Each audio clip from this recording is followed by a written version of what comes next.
সালাতে দোয়া কবুল হয়। সালাতে দোয়া কবুলের তিন জায়গা। একটা হচ্ছে তাকবীরে তাহরিমার পরে আমরা সানা পড়ি না, আমরা তো একটা পড়ি। আল্লাহর হাবিব সুন্নাহ এবং নফল নামাজে আরো পড়তেন সানা, ওই দোয়া কবুল হয়। দুই নম্বর জায়গা সালাতে সেজদায় পড়ে দোয়া করলে কবুল হয়। আকরাবু মা ইয়াকুনুল আবদু মির রাব্বিহি ওয়া হুয়া সাজিদ ফাকসিরু ফীহি দুআ। বান্দা যখন সেজদায় লুটিয়ে পড়ে, বান্দা আল্লাহর সবচেয়ে কাছে চলে যায়। কিন্তু বিশ্বনবী বলে, সেজদাটা তোমার রবের কুদরতি পায়ের উপরে পড়েছে।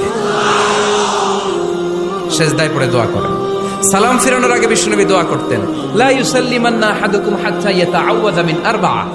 আল্লাহর হাবিব বললেন, চার জিনিস থেকে পানাহ না আছে আমার কোন উম্মত যেন সালাম না ফিরায়। তারা যেন পড়ে, আল্লাহুম্মা ইন্নী আউযু বিকা মিন আযাবিল কবর, আউযু বিকা মিন আযাবি জাহান্নাম, আউযু বিকা মিন ফিতনাতিল মাহইয়া ওয়াল মামাত, আউযু বিকা মিন ফিতনাতিল মাসিহিদ দাজ্জাল। আল্লাহ কবরের আযাব থেকে বাঁচাও, আল্লাহ জাহান্নামের আগুন থেকে বাঁচাও, আল্লাহ জীবন